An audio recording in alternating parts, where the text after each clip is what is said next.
ગુજરાતમાં 26 તારીખે ચૂંટણી છે. ઝંઝાવાતી પ્રચાર ચાલી રહ્યો છે.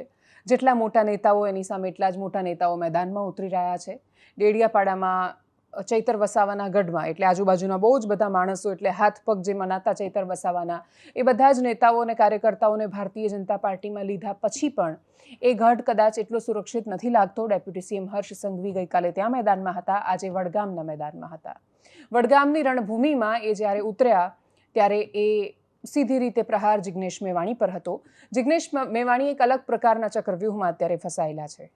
ભારતીય જનતા પાર્ટીના નેતાઓ તો સ્વાભાવિક રીતે એમના પર પ્રહાર કરે છે, પણ હવે કોંગ્રેસના નેતા અને કાર્યકર્તાઓના ચક્રવ્યૂહમાં પણ ધીરે ધીરે આવી રહ્યા છે, કેમ કે એમના પર ઘણા બધા જૂથના લોકો એવો આરોપ લગાવી રહ્યા છે કે એ પોતાના માણસોને મોટા કરી રહ્યા છે, પોતાના માણસોને ટિકિટ અપાવી રહ્યા છે. પ્રશ્ન એ છે કે જિગ્નેશ મેવાણી તો 2017 પછી એટલે 2022ની ચૂંટણી પહેલા છેલ્લે આમ તો રાજનૈતિક પાર્ટી સાથે જોડાયા, કોંગ્રેસ પક્ષની સાથે જોડાયા અને પછી એ ચૂંટણીના મેદાનમાં આવ્યા. પણ એની પહેલા જે નેતાઓ હતા એ લોકો પોતાના માણસોને પણ ચૂંટણી લડાવીને કોંગ્રેસને કેટલી બેઠકો અપાવી શક્યા? જો જિગ્નેશ મેવાણી પોતાના માણસોને પણ ચૂંટણીના મેદાનમાં ઉતારી રહ્યા છે તો એ પણ જીતાડી શકશે કે કેમ એ પ્રશ્ન હવે એમના માથા પર, એ જવાબદારી એમના માથા પર જવાની છે. જે જવાબદારી જિગ્નેશ મેવાણીની છે એ પ્રકારની જવાબદારી ડેપ્યુટી સીએમ હર્ષ સંઘવીના માથે પણ છે.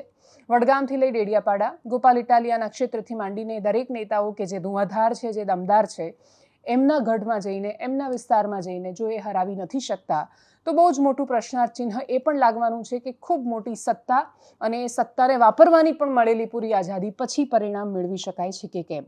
ભારતીય જનતા પાર્ટીના પ્રદેશ પ્રમુખ જગદીશ વિશ્વકર્મા એ ઓલરેડી એક જવાબદારી સાથે આવ્યા છે, કેમ કે CR પાટીલ એટલો મોટો રેકોર્ડ બનાવીને ગયા છે કે CR પાટીલના ગયા પછી અમુક સિંહાસનો વિક્રમાદિત્યના સિંહાસન જેવા થઈ જતા હોય છે. એ પદ પર અમુક વ્યક્તિઓ બેસીને જાય એના પછી એ પદની જવાબદારી એટલી મોટી થઈ જતી હોય છે કે બેસવાવાળો વ્યક્તિ એને સત્તાનો અહેસાસ થાય કે પછી સત્તાની ભારનો અહેસાસ થાય એ વ્યક્તિના માનસ પર અને હવે આ પરિણામ ઉપર નક્કી થવાનું છે. અને એટલે જ આજનો દિવસ પણ મહત્વનો હતો. વડગામમાં હતા ડેપ્યુટી સીએમ હર્ષ સંઘવી. શું બોલ્યા સાંભળીએ.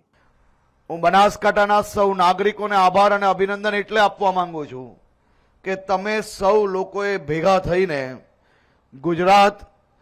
ગુજરાતના નાગરિકો અને ગુજરાત માટેની વિરોધી માનસિકતા ધરાવતા લોકોનો સફાયો કરવામાં તમે ચૂંટણી ચાલુ થાય તે પહેલા જ આ લોકોનો સફાયો કરવામાં સફળતા પ્રાપ્ત કરી છે. તેના માટે હું અભિનંદન આપવા આવ્યો છું.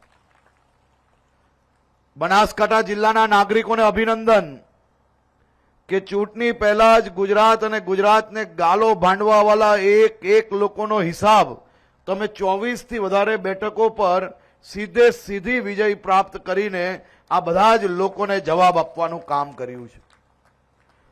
ગુજરાત બહાર બીજા રાજ્યોમાં જ્યારે ચૂંટણી આવે ત્યારે ગુજરાત અને ગુજરાતના નાગરિકો જેને મૂર્ખ દેખાય છે એવા લોકોને ચૂંટણી પહેલા બી તમે જવાબ આપ્યો છે અને મતદાન સમયે બી તમે સૌ લોકો જવાબ આપીને આ પંજો કે ઝાડુ આ બધા જ લોકોનો સફાયો કરવા માટે તમારા સૌ લોકોની જે મક્કમતા છે તે જોઈને હું દિલથી તમને સલામી આપવા આવ્યો છું કે લાઇટ, પાણી, અનાજ, રસ્તા, સ્કૂલ, સારવાર માટે મફતનું આ આયુષ્માન ભારતનું કાર્ડ આ બધું જ જો ભાજપે આપ્યું હોય તો વડગામના એક બી ગામના મત અગર કોંગ્રેસને જાય તો એ પાપ કહેવાય કે ના કહેવાય?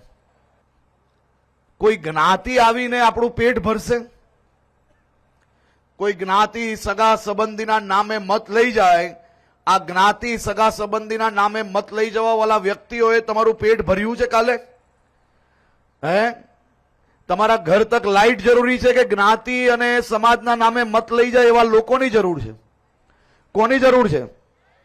લાઇટ, પાણી, રસ્તા, બાળકો માટે શાળા, વડગામની અંદર લાઇબ્રેરી, આવી બધી સુવિધાઓની જરૂર છે કે જ્ઞાતિ અને સમાજના નામે અંદર લડાવીને આપણા ખભાના ઉપયોગ કરનાર લોકોની જરૂર છે? મને કહો આજે.